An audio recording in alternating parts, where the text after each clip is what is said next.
Hello everyone and welcome back to Let's Play Shin Megami Tensei. So, finally back after a little bit of a hiatus there. So episode 8 got blocked for a little bit, and actually it's still blocked as of this recording, because of some copyright stuff going on with Google right now. And that's why this Let's Play hasn't really updated, but basically what I'm going to be doing, which I really didn't want to do, so I was going to try and wait it out, but whatever. I kind of was left with no other choice. I'm gonna be replacing any offending music tracks from the SNES soundtrack with the PS1 version, which kind of sucks just because, like, personally, I feel like as a creator of Let's Play stuff, I feel like Let's Plays should be as representative of the actual game that you're playing as possible. Like, I do edit out, like, you know, a lot of gratuitous stuff, but that's mostly just a convenience thing for you guys, but, I don't really like to be replacing the music with different versions from different versions of the game and stuff, but I guess that's what it comes down to if this is gonna be continued in any sort of timely manner, unfortunately. So, yeah. That's all I really have to say about that. Let's continue talking about the actual game. So this episode's actually a little, gonna be a little bit slow. We're gonna go to our next area in the game. If you recall, at the last episode, the Chaos Hero, Takashi, said a little bit of something about going to Ueno, or at least he told us not to go there. So, of course, we're gonna go there. And you just need to go east of, where that last dungeon was, and you'll just find yourself right in Ueno. You just need to cross through a little bit of like a mansion pathway, very similar to the one we did that little bit of grinding in way back in like episode 8 or so.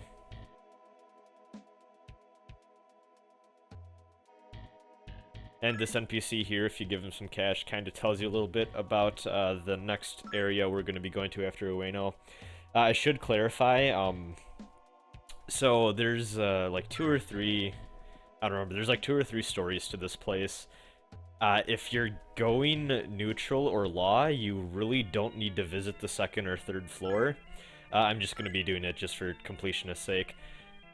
And if, yeah, if you're going neutral or law, you really only need to go to the basement because there's an important item there that we need to progress. Now, I play a little sloppy this episode. I think I die a couple times. I should probably fuse some better demons. I think that might be part of the issue. Actually, scratch that. I think my demons are okay. They're probably not the greatest. I don't think I've fused in quite some time. Really, I don't think I've really kept up with my demons as much as I should have since I fused Hino Kagetsuchi, just because that's kind of been carrying me. But, yeah, I kind of tried going through this area with just, the 2 human party members, and that probably wasn't the smartest idea, but I'm cheap and wanted to save Magnetite, and, I thought I could get away with it, and guess I couldn't, so what can you do?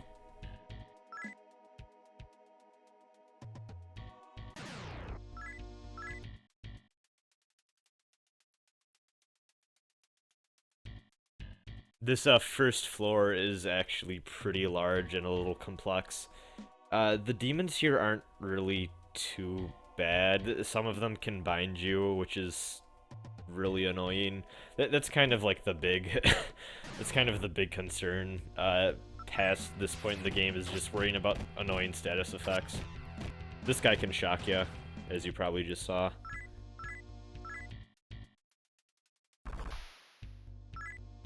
Got a Gorgon.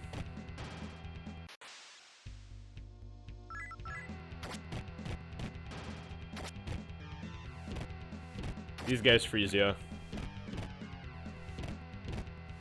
Actually, probably not too bad to get either, like a demon with a freezer shock spell in your party.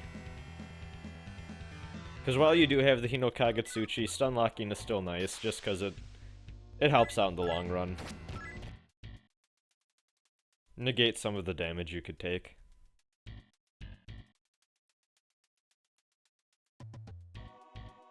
For those of you, a little A little slow on the uptake. Destinyland is clearly supposed to be a reference to Disneyland, which is cute.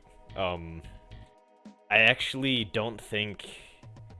I know it's in this game, of course. I think there's another reference to Destinyland, and I want to say Persona... I want to say it's Persona 3. I think Yukari says something like going to Destinyland or something for vacation. It might be in Persona 2 as well. I think there might be a reference in there. I'm not entirely sure. Oh, yeah, so first death. So yeah, if you have the Hinokagetsuchi out, getting charmed, not a great idea. Try to avoid demons with charm if possible, because if the character with the Hinokagetsuchi turns on the party, that could just be a total party kill in 1 or 2 turns, as you just saw. It didn't help that I didn't have the other demons out to buffer or anything, but that being said, even if you do have the Hinokagetsuchi equipped to someone and they get charmed, even if you do have a full party full of demons, if they decide to just target the human characters, so like themselves and the other human, you're just fucked and get a game over anyways, because unlike later games in the series, I mean, well, I guess by later I just mean SMT4 and nothing else. Yeah, if all your humans die, you're just dead. Tried and true SMT fashion. So this guy is one of 2 bosses in this area. He's actually optional. It's just another one of these summoner fights, which, yeah, these summoners like to really just have a thing for dark-aligned demons, I guess. So we're just gonna go ahead and use some of our light or expel spells to deal with this guy real quick. These summoner fights are really intimidating at first, but they're really not. They're just more annoying, if anything, just because they're kind of damage sponges, but they're nothing too bad. But yeah, this guy is optional. He is going to drop another memory board, which we can use, if you recall. We can give it to Steven, and he'll upgrade our inventory space in terms of how many demons we can have stored in our comp. So I believe this is the last one in the game, because if I recall, you get one from, well, you just get you get like a space upgrade in general just a few times, 1 or 2 times throughout the game, just from Steven. The other one's in the police department, and then the other one is in the well, this guy. So then I think after that we're gonna have our maximum party space, which is 12 demons in storage. I think it's 12. I don't quite know. I'm fairly certain it's 12 though.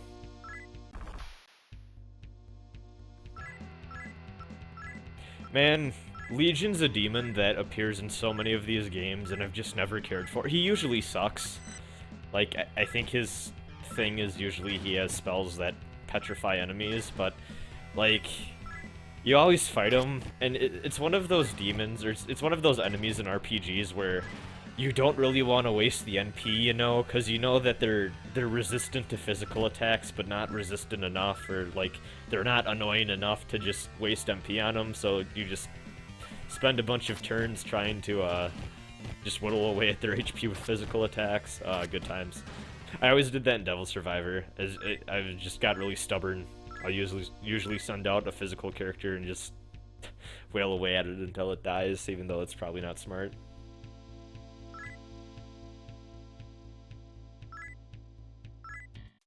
So now that we bullied that guy around, we have our memory board, which I don't know if he was using it for his own thing, but whatever, we have it now. I wonder if the comp memory boards are like the Vita memory cards, and like they're just really annoying and everyone hates them, you know? They're also really expensive and rare for some reason. Speaking of Vita, actually, recently there was like a flash sale thing just for like a spring flash sale, I suppose, on the PlayStation Store. And I finally picked up some Vita games, so now I actually own Mine Zero and Miramasa Rebirth, so I'm excited. Well, I'm excited to play Miramasa. Mine Zero seems like a clusterfuck. I kind of am waiting to get an HDMI splitter for my capture card, and maybe I'll stream it or something. Could be fun. I think actually when I made that stupid RJC parody video thing where I popped in Mine Zero, someone was like, "You should let's play that game," and I'm like, "How about no?" But I wouldn't be against streaming it. I heard it's real bad.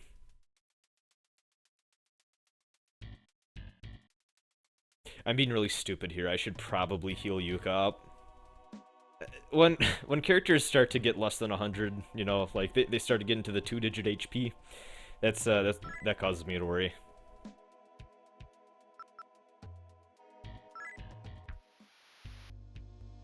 And there's another one of these enemies. Just a little bit of a palette swap of, you know, dumb flying horses. I actually don't know if there's a Pegasus enemy in this game, but they probably use that sprite. That or the unicorn one. Slash Kelpie, I guess. I think Kelpies and unicorns use the same sprite.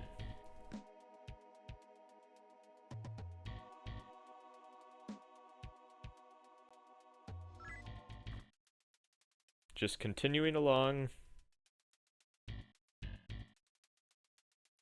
And at some point through this passageway, I think we'll run into the big thing in Ueno. I believe it's right here. Or not. Just kidding. I lied. Told you this would I told you this would be a boring episode.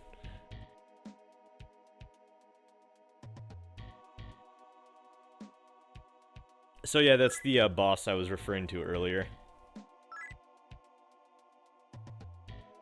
Gonna go and fight Gurren Lagann down in the basement here. Just want to continue exploring this entire first floor area. Not really much in here, honestly. It's just really large for no real reason other than to be annoying, I guess. First-person dungeon crawler map design logic.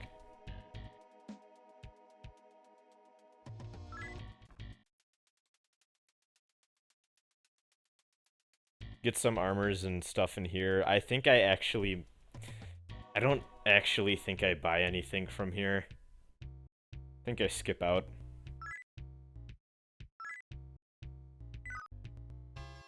It honestly gets to a point with this game where if you're just fast enough to kill things and you have enough MP to heal, you don't really need to worry about your equipment that much, but I don't know. Well, in RPGs, I like to have the best equipment possible.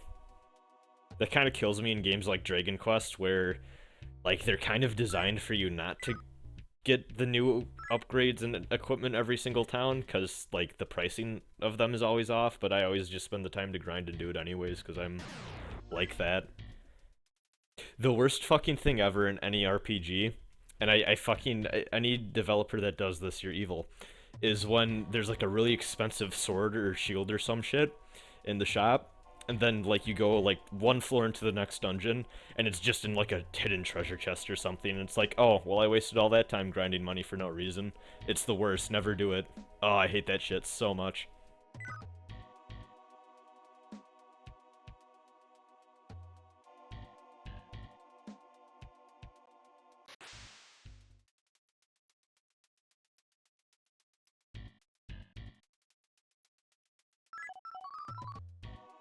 So yeah, finally gonna decide to summon some demons here. I really hate that this translation, and this translation was made in like the early 2000s, I believe. It had no real way of knowing, but the fact that they're just called minions, like, in light of recent cinematic movie stuff, like, man, kind of kills the mood. Oh yeah, and Yuka's dead. I literally looked away and missed that, but it was probably in a fight that I edited out.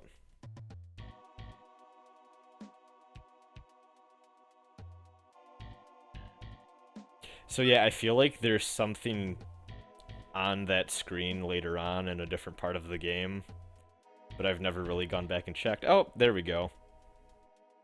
This is the big story moment in this place.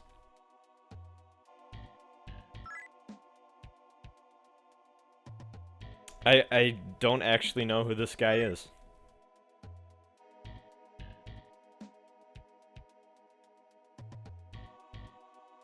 Fun fact, actually, Louis Cypher was apparently based off David Bowie, which, kind of sad, considering his recent loss and all that. At least that's what I've been told. It wouldn't surprise me, though. It seems like a lot of fictional characters, especially in, like, Japan, too. They had a lot of David Bowie influence. Dio was based off of David Bowie.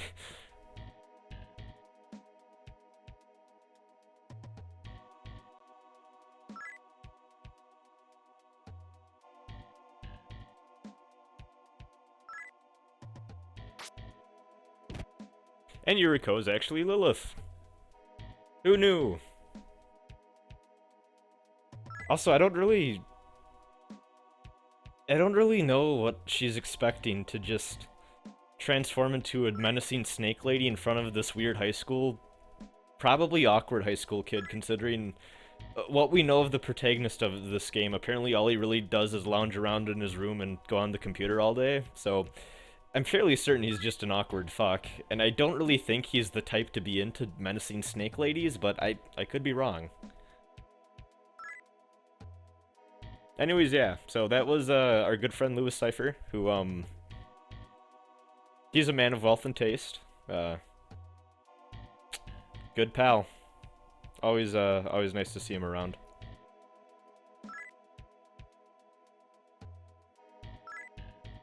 And that guy's not too important.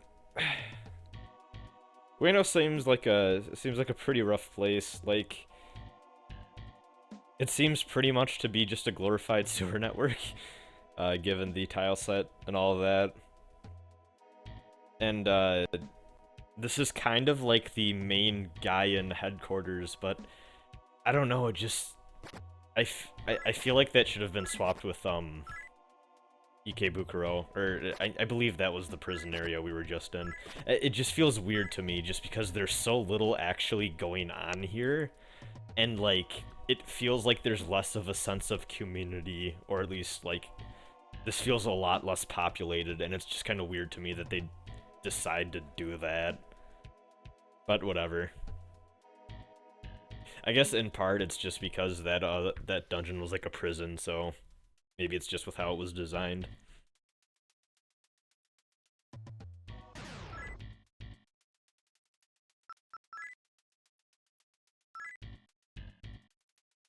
I should also state, if I haven't done so already, I can only currently summon neutral and law-aligned demons because killing Niyama last episode did in fact push us all the way over into law.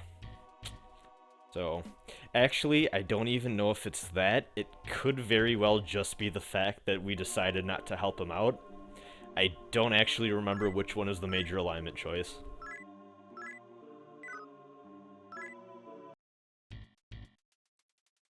But it's okay. We have a way of really quickly gaming the alignment system and bringing us back on track. Just gotta wait one more dungeon, and we can go ahead and do that. Actually, the alignment lock is coming up soon, so that's the thing to watch out for.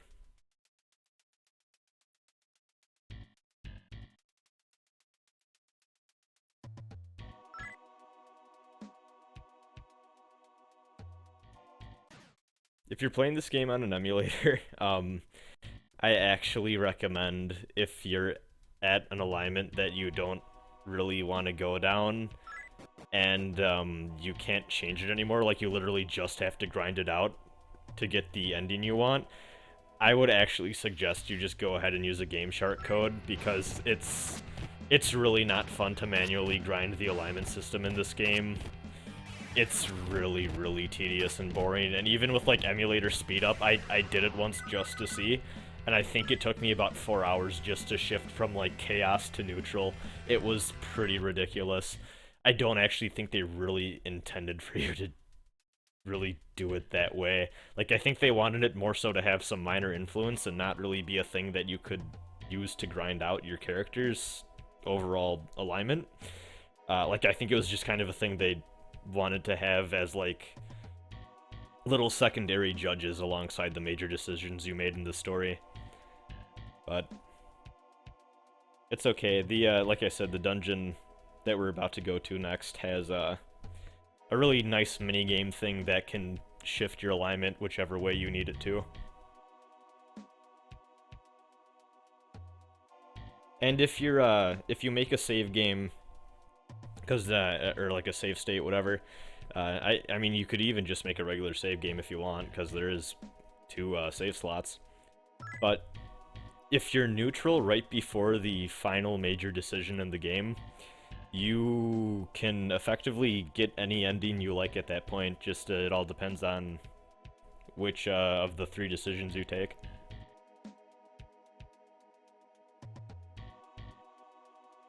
I should also clarify that,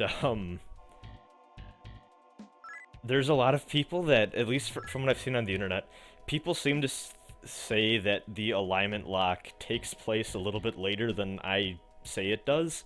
But I don't know, I've experimented with 2 different save files, and I'm pretty sure that it locks earlier than most people seem to think it does. Because there is kind of a choice later that you make that seems to, or at least it appears like it would affect alignment, but I actually don't think it does. I think after this next dungeon, you're all but locked in.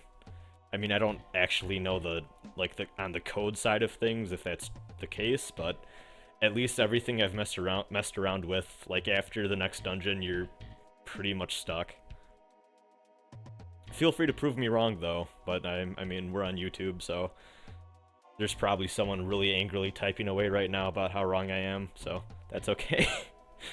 But yeah, this floor ain't really all that fun. A lot of Gaians really concerned about that cathedral the Messians are building. I wonder if that'll be important later in the game.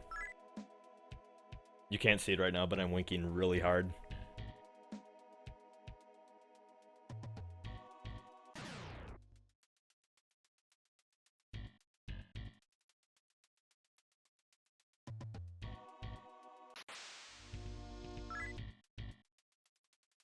Just nothing but walking. We're gonna make it. Just have to believe.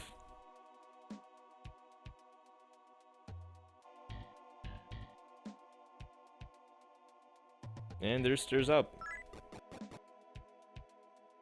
I might actually have just said fuck it to the rest of the second floor and just decided to continue with the third.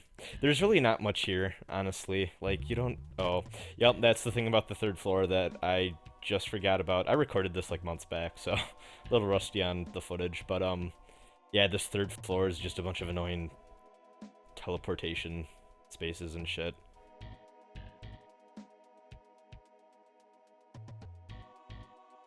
Not fun indeed. And damage tiles. I actually think that this, I could be wrong, maybe the Messiah place has them too. This may be the only place in the game with damage tiles that are alignment dependent. I could be wrong about that. You know what, I actually think the final dungeon might have them too.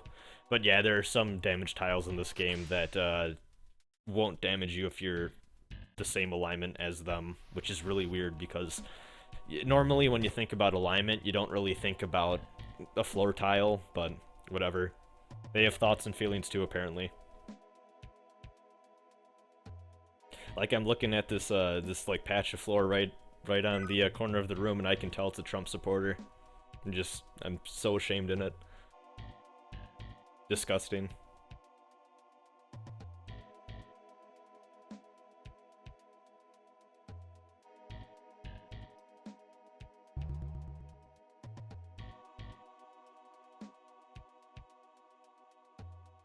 Still getting rebounded from place to place. I really wish that they had an icon on the map that would just show you where the previously walked on teleportation spaces are, but nope. Probably didn't have the money for it. Maybe they did have the money for it and they just didn't care. Shin Megami Tensei has a similar thing where, at least in the first game, I don't know about the second, I still haven't gotten around to Megami Tensei 2 yet. Like, there's a part in the final, like, it's literally like the room right before the final boss, and it's so fucking obnoxious because you have to walk alongside a certain pathway, and if you make like one fuck up, you fall through a hole. And on your actual map, they never actually mark where the holes you fell through into the bottom floor are. So you just need to memorize it, or do what I do and just have graph paper and make the little damn map yourself and mark where you fell through. It's such a pain in the ass. The few holes in this game, though, actually, there might be a few holes. I think actually in the Messiah place, which for some reason the name is escaping me right now, but the Messiah HQ, there's a few holes, I think. They may have just been glorified teleportation slots for all I know. That's an experiment for someone. line up the maps of the first and second floor of the Messiah base and see if the teleportation hole trap things fall through, or follow through and like line up.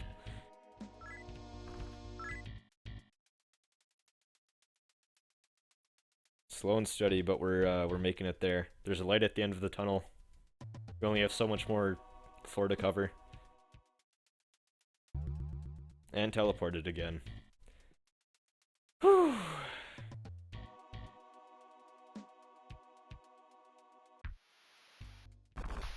What excellent dungeon design. I don't know why I didn't cut that out. I missed that. Oops. Sorry.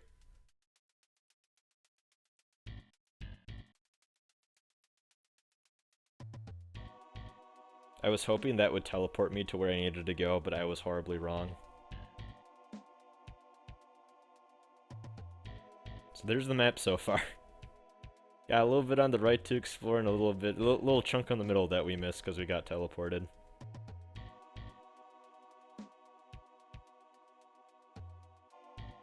We'll get there someday.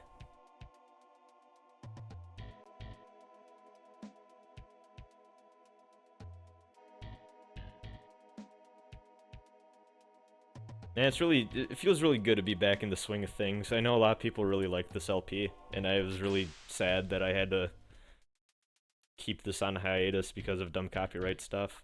I'm also partially just mad because, like, years from now, that whole thing is gonna horribly date this LP when that's not even an issue anymore, but whatever. So yeah, this is the High Gaian Temple, and I'm not saying that because they smoke weed. So yeah, the Messiah Temple, that's over in the same, God, I think Shinagawa's the name of it. I'm pretty sure that's the place. Wherever the statue of, Yuji was. They also have a high priest there, so you really don't do anything with the high priest of either faction unless you're going for that ending. So, later on, and I actually think you might need to be past a certain level, you can go back to the alignment priest that you're currently aligned with and get baptized, and then they open up some stuff and, like, some cool equipment that you can grab. I'm not entirely sure if I'll be doing that yet when I cover those routes, just because if I recall, like, you kind of need to grind up a little bit just to get the baptism, but knowing me, I'll probably just do it on a free day because I kind of want this to be comprehensive, but I will admit there are some optional equipment things that I just won't be covering because it's not worth it. There's also Fiend bonus boss fights in this game that are horribly, horribly hard to trigger because, like, they only appear on certain tiles and you only have, like, a 1 out of 256 chance of running into them in the first place, and yeah. That's actually, the most powerful weapons in this game are actually rare drops from rare encounters that like, as much as I've played this game, I have never encountered any of the Fiends, and and I guess even as a result of that, I have never actually acquired any of those weapons. Hino Kagetsuchi is powerful enough, though. It's more than powerful enough to just carry you throughout the game, so nothing to really cry over, I guess. But yeah, we're in the basement now. Basement is actually relatively simple, other than, you know, some obnoxious fog areas, our old enemies, but yeah, the basement is surprisingly simple and short compared to the other floors of this place. I almost wonder if, like, they just got to this part and they're like, yeah, whatever, just fuck it. But yeah, we're gonna go and kick Ladon's ass.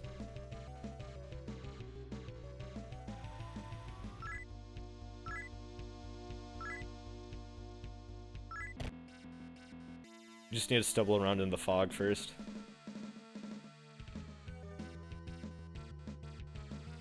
And there's a stairway.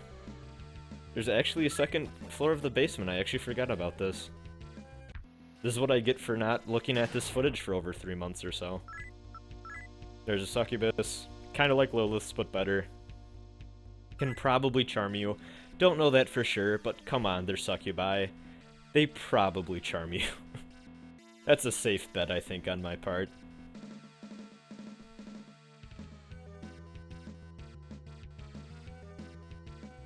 Just noticed 2 out of my 3 party members are bound, which isn't great. I probably should have gone back and healed, or locked this off.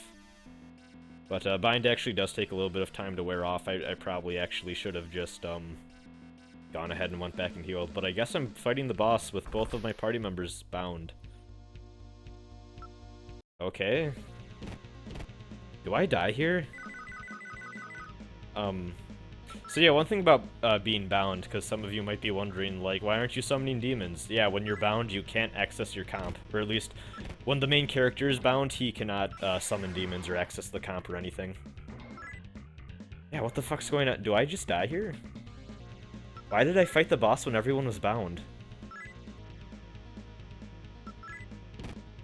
I think maybe I was just hoping for it to go away on its own, but... Does it? Do it? Oh, yep, I'm dead. Oh yeah, that's the second death I was referring to. I forgot it was against the boss, but that does make sense. So yeah, let's try that again. This time not bound. And with demon summoned. I'm really good at this game, I swear you guys.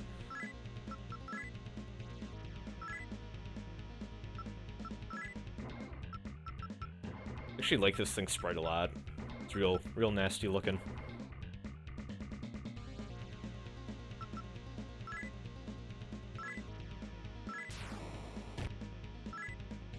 And it's shocked, which is always nice.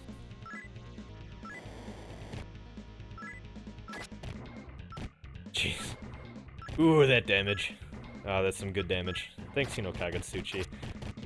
Yeah, fuck it, let's just auto this shit out. It actually hits pretty hard. But we hit harder, so nothing to worry about. Got 2 level ups there.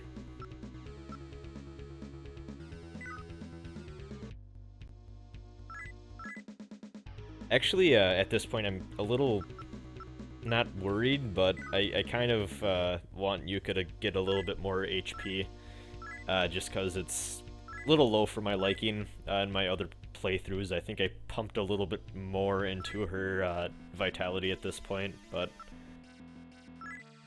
yeah, that's the end of this episode. I'm back and looking forward to doing more. Thanks a lot, guys. Have a good one.